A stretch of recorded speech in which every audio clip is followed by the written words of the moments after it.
It's time for the Strange O'Clock podcast with Michael and Jerry, where you get to hear strange news with Christian views.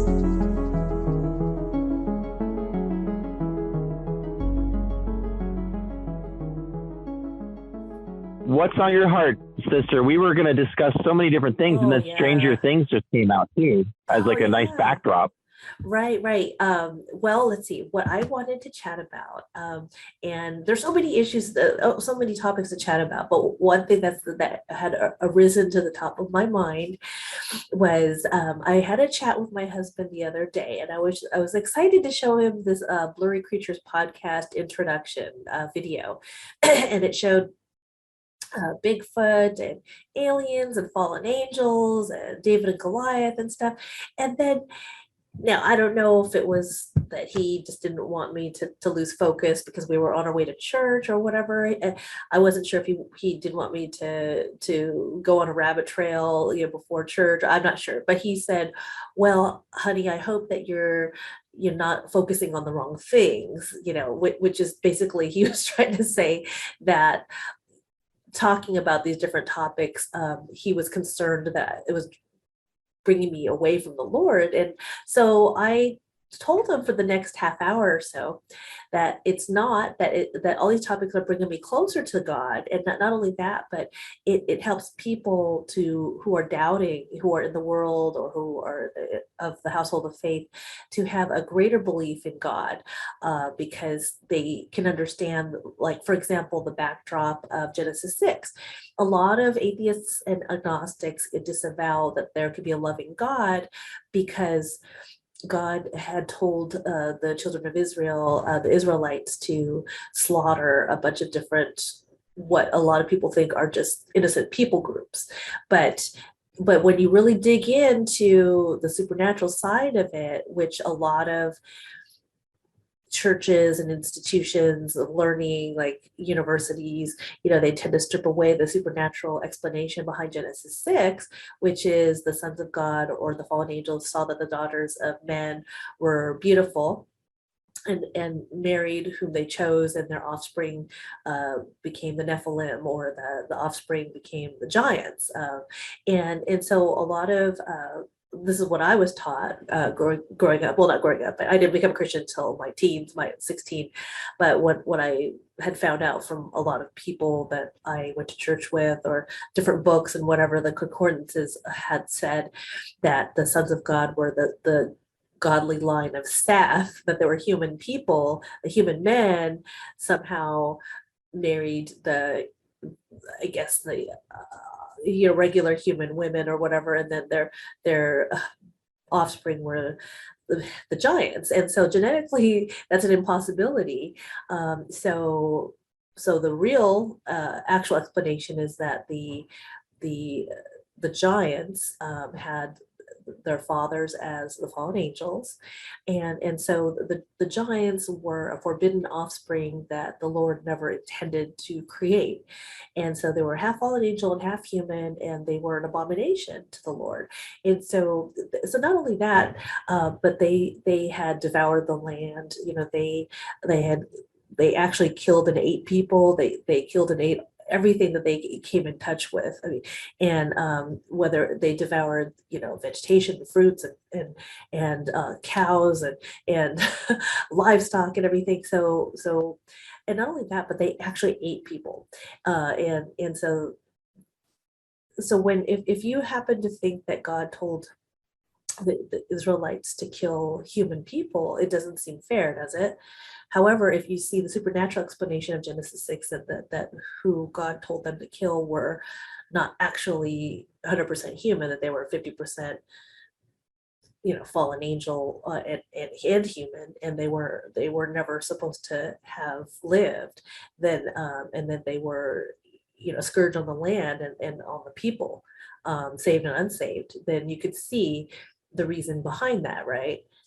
Well, yeah. I mean, this is the thing that we're facing right now. And this is why I think God is releasing the book of Enoch to this generation, so that we are understanding that what we're facing right now with the metaverse and transhumanism and these portals opening and demons released, that, I mean, the news is like a joke. It's like a Right. transgender attacked the Mona Lisa to make a statement about climate change. It sounds like a joke, It but we need does. to understand that the background is very ancient, that we're in the days of Noah, which Mhm. Book of Enoch was the days of Noah. That's And right. within that context, that's why we're having this conversation regularly. And with the Strange O'Clock podcast, that we can help to alert people that this all ties together. That's Yes, we right. need to focus on the Lord and his power.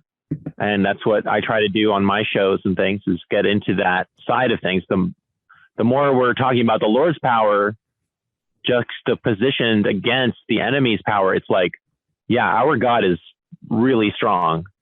But look Amen. at the enemy. Yes, he's got some pretty crazy things going on, and he certainly did back in the day, and he's doing it right now. So what Amen. was the gist of? Do you feel like you're able to make your point? Did your husband kind of be like, "Oh yeah, okay," or is this still kind of something that we need to drive home to people that are maybe not as like into this stuff?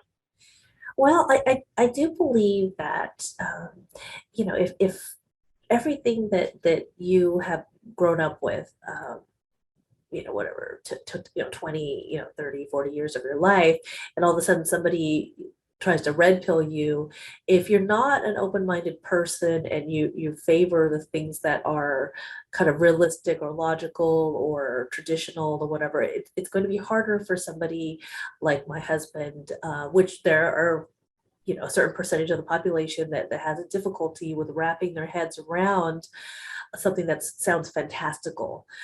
And for example, uh, okay, well, like when I had told him about, and I have been ever since 2014, 2015, and I have been telling him, and it seems funny because he'll waver. Like one moment, it seems like he's on board with everything I've tried to tell him about the New World Order and giants and Bigfoot and UFOs and aliens and things like that. And at one moment, he seems to be on board and even in favor of going to these different museums. Like we went to the Bigfoot Museum, I believe it's in Georgia. And then also at his behest, he had actually brought us to the UFO Museum in Roswell, New Mexico, and I think that there's a part of him that wants to believe, or that is kind of going along with what I believe, and then there's a part of him that's kind of legalistic or traditional, or looks back on what he has been taught as a Christian growing up, and then sometimes in weak moments or moments when the enemy wants to use him to try to discourage me from podcasting, how the enemy could use, even well-meaning Christian people in your life, sometimes your wife or sometimes your husband, your boyfriend, girlfriend who's saved. Sometimes the enemy, just like the enemy used Simon Peter Peter to say something against Jesus, sometimes the enemy could use people who are not, they don't have their guard up. So they get a thought like, oh, tell him this, tell her that, because they don't understand the ramifications of what they're saying. They think, okay, it's a thought that I'm having, and because I'm not well grounded in this particular truth, or not well grounded in the red pill stuff, and so I think that's really what happened. Because at other times, he'll say, oh yeah, let's go to the Georgia Guidestones, or let's go, or would you want to go to the Bigfoot Museum, or do you want to go to Georgia Guidestones, and things like that. So sometimes he seems on board, but sometimes like what he said the other day, like, okay, I don't know. How about you and your wife? Is she on board 100% with everything, or there's something that she doubts? Well, there's people that have grace for this kind of thing, and then others that, like, even my dad, I was talking to him about Klaus Schwab, and he didn't know who that was. And I'm like, Dad, Klaus Schwab. And he's like, oh, that World Economic Forum guy. But their mind is not thinking about that. We're thinking about, excavating Right. a property to build cabins, and that's where they have their grace. And so I kind of feel people out. And Yeah. then I realized that that's what the internet is for, is that we have a community of people who are really interested in having this discussion, and they're thirsty for it. And Right. for our families, I mean, my wife is open to it. She's Great. nursing and busy, doing the physical thing. So, Right. and Right. my stance is that all of our families and friends they're helping facilitate life stuff, then that's good. Okay. Right, Then absolutely. for the rest of us, we might be interested in figuring out how the Bigfoot tied into the Nephilim and how we can fight them. And then and that's why we have we have this studio and the meeting place downtown where we show Steve Quayle documentaries for people who are interested. And the people that show up, some of them, their families aren't even Christian, but they've been following this and they want to meet other people that are interested in this and just have this conversation. So that's awesome. So yeah. So I mean, now it's like, well, okay, we're talking, we have communities that are building. What do we do about it? And what is the Lord's will for us? Those of us who are awake and who kind of go in the bat cave, so to speak, to shine and polish our weapons in between our jobs and our family life. Yes. How do we become effective warriors? And that's kind of my focal point. Yes. And then shotgunning throughout the internet, like, okay, be a warrior, commemorate. Last night I was just into like, okay, well, who are our fallen heroes in the spirit wars? Amen. There's been quite a few that have come and gone, and some have only fought for a little while, and then like spiritually they're like, nope, I'm out, and that's their choice and that's their right. And and I think everybody can relate to that. But as the world gets worser and darker, it's going to be like, okay, who knows what to do about this? Because this is way over my pay grade. Like I was at a Derek Prince 50th anniversary a few weeks ago, and I got to talk to some of the prayer staff at Derek Prince Ministries. Oh, that's awesome. And they're all into like Michael Heiser. And I mean, this is just, their personal interests. Like they're running Derek Prince Ministries, but then there's like heavy duty spiritual warfare, combat, deliverance going on, and then being an interest in the Fringe and Book of Enoch. So that's really cool. That was really good news. That is absolutely. And one of them told me that there's going to be these like vampires that prey on people's lust and use blood drinking rituals and things that are a new form of demon that are going to arise. So we need to prepare in our fellowships for things that are just way, way weird. And you have the portal dimensional openings and Stranger Things and whatnot with just child sacrifice, like outright child sacrifice. Doctor Strange, there was child sacrifice outright at the end of the movie. Did you see that? I saw Doctor Strange too. My husband and I both did, and it was funny. I didn't put two and two together until I started listening to different podcasts like yours that said, well, there's outright child sacrifice. Basically, Doctor Strange was saying to America that, your sacrifice is going to help humanity and blah blah blah, or I forget exactly what he said, but a lot of people would, that'll go over their head because they don't know that Hollywood will, or the Illuminati will will actually sacrifice children for to their lord, their lord Lucifer, basically, because they think that gives them power to whatever, to do greater magic, occult magic with a K. Yeah, right. And it's right in our faces. And this generation growing up, I guess the Generation Z and millennials, they have a hunger and thirst for spiritual things. And the church, a lot of times, unless it's really spirit-filled or really loving and spirit-filled or Pentecostal or whatever, a lot of times, well, I'm not trying to those that don't believe in the full gifts of the Spirit, but a lot of times if it's a dry, dead church, they're not, they're like, okay, so they're going to church and there's a bunch of people singing the old rugged cross, which is, I love the cross. That's where Jesus died on it, obviously, and was resurrected. But if there's no life, in the church, they're going to be looking to occult and magical things, and witch talk, as is super popular among the young people, that they want a supernatural experience. And so the enemy is more than happy to feed them lies and untruths or half-truths or whatever, because even witches, they believe in quote what they think is God, end quote. They believe like a mother, father, God, goddess type of thing, but they'll believe in a God, but they don't believe in the God of the Bible. And of course, if they're going to their parents' church and they're not addressing these deep spiritual things, like, the origin of aliens and ghosts and Bigfoot and things like that, then they're going to say, well, I'm going to go to the community online or in person that will address these things. And then they're going to be they're going to turn towards the darkness in a lot of these matters. I've known Christians who have fallen away from the church, and they were once on fire, but they started wrestling with their thoughts with regards to the origin of aliens and ghosts and things like that. And when they talk to their pastor, or they talk to whoever, that person had said, well, don't worry about that, or it's all demons or whatever. And they just don't go into detail about that. I mean, and yet we've got 24/7, we've got ancient aliens, pounding in audience members' brains that our progenitors were alien. So unless we as Christians are equipped to address these matters, a lot of people, I think there's going to be a great falling away.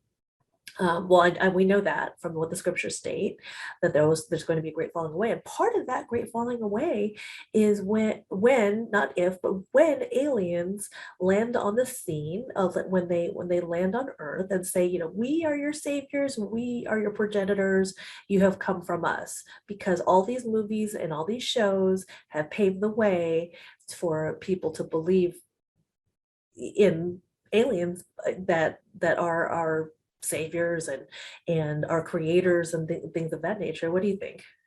Well, you mentioned that, and it's funny because those pastors are like, okay, so we're not talking about that, but anyway, we have church on Sunday in our metaverse church, which right. Pastor Bonds just did a show discussing that on, I think it was Ravel, Basil's new podcast. Nice. With a metaverse preacher. So wow, they're all like okay with having church in virtual VR, but it's like, no, we don't want to talk about fringe things. But anyway, welcome back to our metaverse church. And indeed, there is very little preparation. I think one of the next big things that's coming down the pike is a false alien invasion of some form of maybe it's an awakening of the AI or some kind of dimensional thing, but it's going to be false. The enemy is testing to see what he can get away with monkeypox stuff and whatever. And, right. It's not working. And so his plans are not set in stone. He's going to just push and see how far he can get away with what he can get away with. And so our job is important in waking people up, even if we get called crazy for the first few years. Because in a way, like the more people that wake up to it, the enemy might have to just change his plan. So a lot of times it's just having a conversation. That is the key. Are you still there? Sorry, I heard the. Oh, yes, I'm here. Sorry. Okay. I was also muting myself because I'm talking to you and eating my lunch, my Cheetos at the same time. Cheetos for lunch. I know that's not very healthy, is it? I know that's probably why I have my mental issues. No, it's okay. I know. No, you're right. That's not an example. Healthy diet.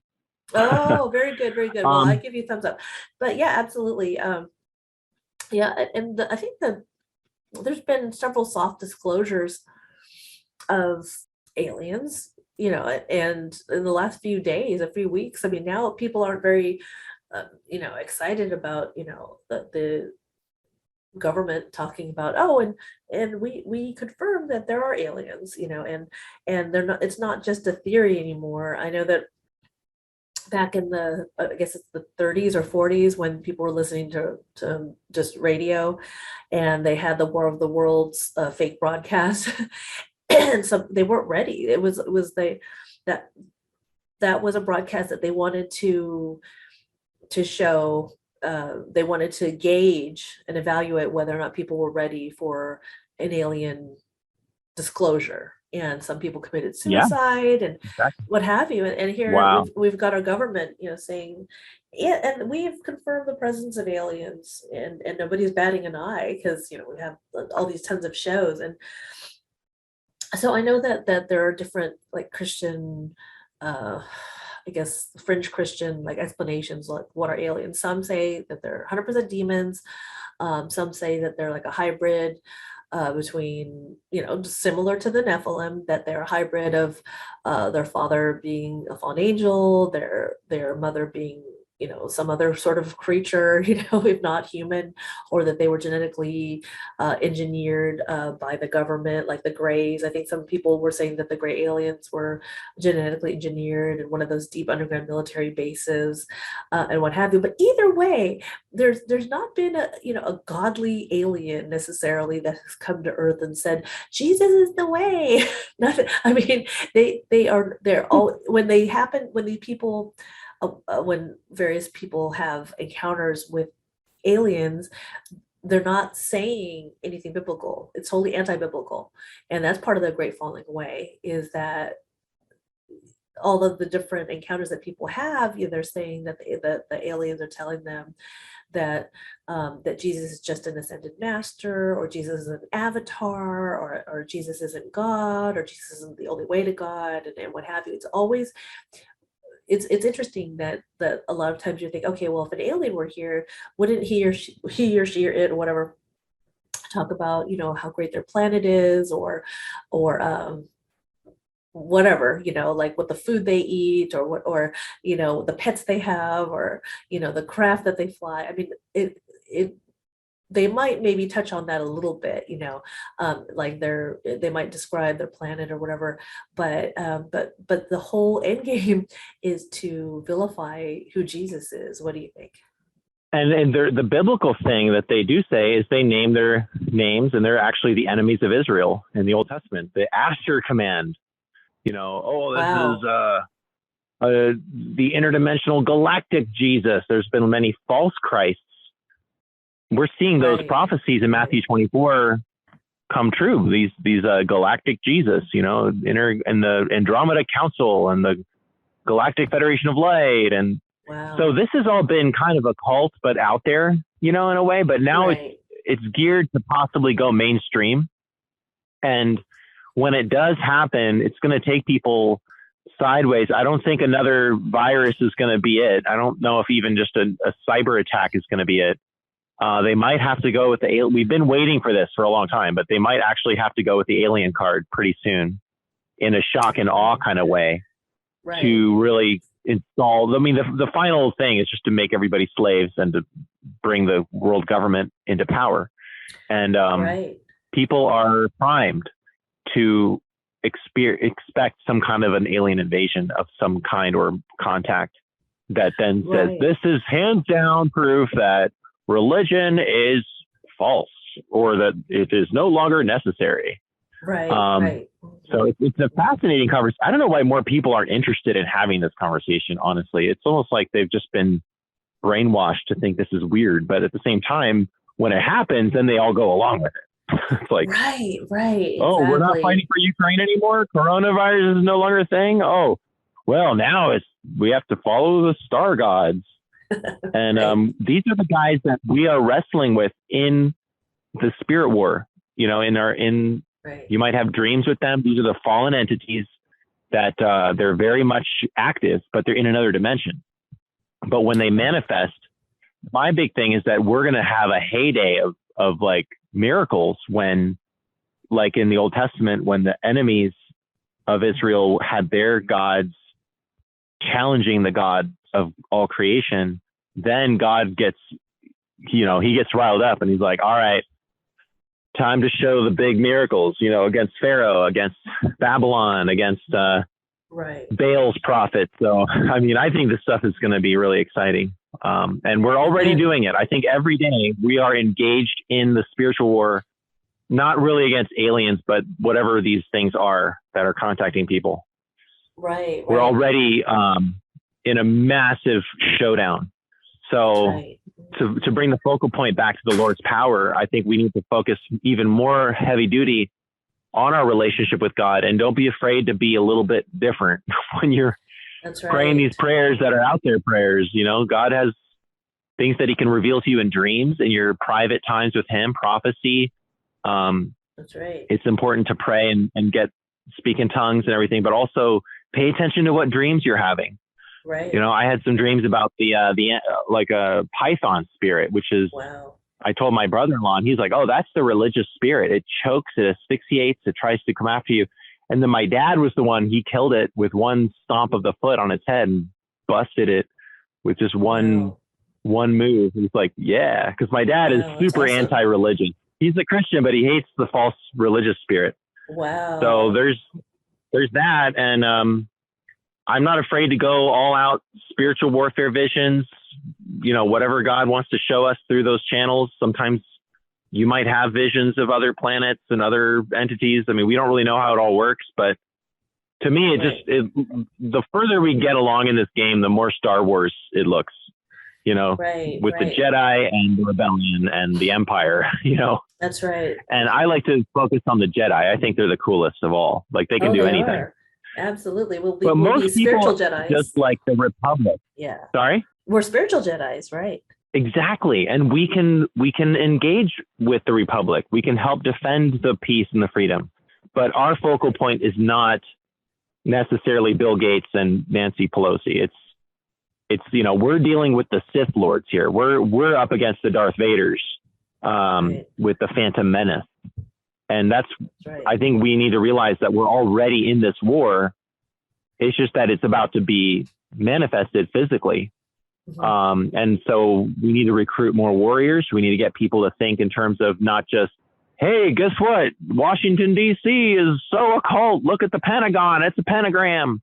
And here's a million pages about the Saturnian cults and how it's all Satan, and this is Satan, and that's Satan, and there's a Satan, and oh my gosh, there's another Satan. Yes, I know that. And then at the end, their solution is like, well, we're all going to get persecuted and be rounded up to FEMA camps and die. So get ready to get your head chopped off. Like, well, okay, some people, but not the end time bride of Christ that's going to be kicking butt, the end time army. Right. So that's where all this stuff in context, we're so powerful in Jesus Christ against these things. Amen. And I'm almost like, all right, let's get it started. Let's unmask the enemy. Let's go for it. Not that I'm ready personally, but I think we will start focusing less on our jobs and our 9-to-5s, and we'll start focusing more on the things that actually matter, which is the spiritual things of God. Amen. Absolutely. I love how you're spiritually militant, like you're a general in God's army. I think that's totally awesome. Hey, a thought I had before I forget is I've seen 2 or 3 different videos of people dreaming end time stuff on YouTube, and they're not connected whatsoever. So it's weird. Like there was one young lady, I forget, somewhere in America, and some other African American man's wherever, and so there's 2 or 3 people that had a coinciding dream, and they were published at different times, where they had a dream from the Lord that there was an alien hovercraft above their house, and then it was like that happened like right after the rapture. So first there was the rapture of the church. I know that's very controversial. Some people don't believe in the rapture, but nonetheless, I believe it's biblical. I won't go into the scriptures right now, but I do believe it's biblical that, especially with the word rapture isn't in the Bible, but the word harpazo, which is catching up or catching away, is in the Bible. And that's the Hebrew Greek word, I forget. But a lot of people have had dreams where there was a rapture, and then right almost simultaneously, like seconds after the rapture, there were all these alien hovercrafts all over the world. So that shows me that at least 2 to 3 people had that same dream. And I'm not putting lock, stock, and barrel at people's dreams. However, I do believe that the Lord does give people dreams, and if it's biblical, then it's from the Lord. So anyway, so that does sound like one of the great deceptions using aliens is the rapture happens, and bam, people will wonder, where are all these people? Where did they go? And so the one of the explanations that will be false is that the aliens snatched us up. That way it takes focus off of, oh, these were believers and they were snatched away by Jesus, to, oh, here were some peculiar people, that were religious, that weren't evolved spiritually, that the aliens had to snatch away. What do you think? That is very interesting. So you're saying that the UFOs were evil or false, but the rapture was real in the dreams that these people had? That's The interesting. So I dreams think, that it was like the simultaneous thing. Like it was the rapture and okay, then the alien crafts in the dream. So that could physically happen. Like both things were like physically, could occur because of these people's. That's one theory, especially now that the theory is manifested in these people's dreams. okay. Wow. Yeah, I mean, all cards are on the table. Again, it's like, as far as the enemy's deceptions go, we can spend all day focused on his little things. And I mean, Right. all the gods and religions, people say, well, you're not open-minded enough. You're not researching all the religions. You're just always talking about your God in the Bible. Well, I mean, the fallen angels, what were there, like 40 or 50 of them, and they or 70 something fallen angels in the Book 72. of Enoch. Okay, so they've throughout time developed all kinds of different weird religions to get worship. And so Right. you can spend all day, researching, and a lot of great fringe Christians do this actually. Right. Like, oh, this God actually appeared in Rome as such and such, but in this civilization, he's the same guy, and ISIS and blah, blah, blah. And it's you're spending your energy, and there's people that have grace for this. I'm not knocking it. I'm just saying, for me and for what I want to do, it's more like, what is God doing? How did God deal Right. with those false gods? Right. And Amen. the deception could be X, Y, or Z. It could be to compensate for the rapture, they do this or Right. they do that. I want to know about, well, what is it to be raptured? Because Right. I don't want to be stuck here. Right. Right. There may be different forms of rapture. We know that it's not just this clear cut cookie thing. Right. The bride is given wings to go to the wilderness for 3.5 years. That's a form of rapture, but that's not the resurrection. Right. Mhm. Jesus said that if you follow me, a man will be like unto his master. So Jesus Christ was transfigured on the mountain. He went through these different kind of power ups, so to speak. He received the Holy Spirit at his baptism. He went and he was tempted for 40 days in the wilderness, and then he was really ready for his ministry. We don't really know how God is going to use us exactly. His different churches, there's 7 different churches. Some Christians are going to have to go and be thrown into prison for a period of time. Some of them will be thrown into great tribulation. There's the resurrection of the dead. There's the resurrection of the living. There's it's very sophisticated and complex in a way. Right. But I think what it comes down to is everybody needs to sit down, and it says, judge yourself and see if you are in the faith. That's right. And because a lot of people that are into the fringe, their faith might be like Laodicean. As far as their walk with God goes, it might be lukewarm, but they love to listen to Bigfoot stuff all day. And Right. every man his own. We don't judge another man's servant. But I think when it comes down to me myself personally, I want to know I am in God's highest will, and that whatever rapture train, or if it's go to the wilderness, or Space Force shows up and we all go to some other planet for a little while, I have no idea. God is going to organize it with his angels. There's a simplicity to our walk with Jesus to where Right. all we need to do is focus on our relationship, our walk with him. And when you do that, you'll find that everything is aligned against you. Everything Right. in its brother is trying to get you to do anything but focus on Jesus and his love and his power. Amen. And once you do spend a sufficient amount of time with the Lord, then you'll see he might start telling you some pretty cool, fun, sci-fi sounding stuff. I'm telling you, he's got things that are so out of this world, but he can't entrust us with those things until we're faithful with what we've already been told to do, which is to love him, To love him, receive his love, yes. rather. With all our heart, soul, mind, and So, strength. yeah, and he will make us fishers of men. I look at all this stuff that we're talking about, like bait, bait to get souls, bait to get people to repent of their worldly life and their selfish life, and even for myself to get out of it too, to focus back on the most important thing. But once you get there, yeah, there's lightsabers. There's there might even be angelic spaceships. I wouldn't be surprised if there were. There might be miracles of, like, we're excavating in the Smoky Mountains right now, where we can move mountains even during the tribulation. We might build Amen. things in the mountains that nobody can reach, and we can just, let's shovel this whole peak of this giant mountain aside, and the Lord's going to have us camp out here for a while. It's going to be fun, honestly. Amen. I mean, my nerd brain goes into like overdrive when we're talking about the end time and God's miracles. I agree. I agree for sure. And I just think that we need to be postured in such that we're ready for the Lord to take us. And whatever happens, whether it's the rapture, or if for some reason people listening to this and they've missed the rapture and they're here during the tribulation, is put your faith in Jesus, put all of your heart, soul, mind, and strength in Him. And who knows? I don't know if they're going to scrub the internet of all messages like this or whatever. But I know that some people are putting out books and videos, like, if just in case you're here for the tribulation.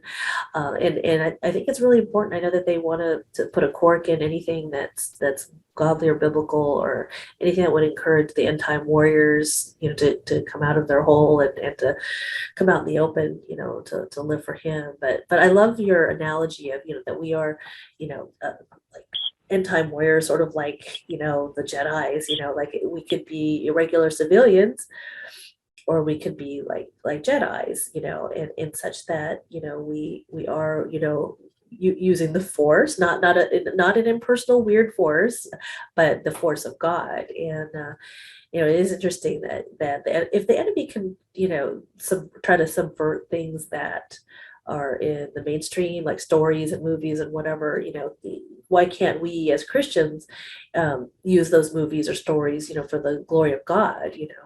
Well, everybody's watching Obi-Wan right now and getting to see that. And I look at it like this, they're wearing biblical kind of robes, and there's that Right. sense of awareness of the force and the spirit, and dealing with your wounds, past battles, churches, people that hurt me. That church was mean to me. And, and then Obi-Wan wants to give up if, he's like, and then he's called back to be a fighter again. And we can all identify with that. And just to see that, really, Star Wars, I'm not trying to like worship Star Wars. I'm just saying that was the enemy kind of trying to use some of the reality of a long time ago and a galaxy far away and aliens and stuff, but to take it back for the kingdom. I mean, we are in a spiritual war. We have weapons like the Jedi, and the Republic is important too, but they need us. The Trump people need us. The people that got sucked into QAnon, they needed discernment. And how many of us were really admonishing them not to get sucked into that trap? It's a trap. Right. The Death Star, it's operational. Trump and Alex Jones and all those guys were led right into that January 6th. And if we were there and we were listening to the Holy Spirit and maybe getting dreams to warn people, as Trump was like, let's march on the Capitol, and he had no idea that the FBI and the Secret Service and all these people had set up these traps. We could have been there and been like, pull out. And then the emperor looks at Trump and he says, now it is the power of this fully operational battle station. And Luke Skywalker looks in despair, Empire Strikes Back or whatever, the third one, Return of the Jedi. Right. I mean, these movies are full of parallels, and we need to re-examine the Bible and look at it through a modern, not in like modernize the Bible, but look at the stories in the Bible and think, well, what if this was taking place in a very high tech situation? What does it look like for God to lead His people, and what kind of weapons and powers are we going to utilize? I think we're already there in many ways. It's just people don't want to face it. The Super Soldier Program, the stuff that Russ Dizdar was exposing. Holly Baglio's on the Fringe Radio Network. She's doing a great job interviewing people about a lot of these topics. The reality of a Super Soldier Program. I mean, the Satanic Black Awakening, they're already marshaled in many ways. It's just that we still don't. It's like there's like an occult veil, and the wool has been pulled over so many people's eyes.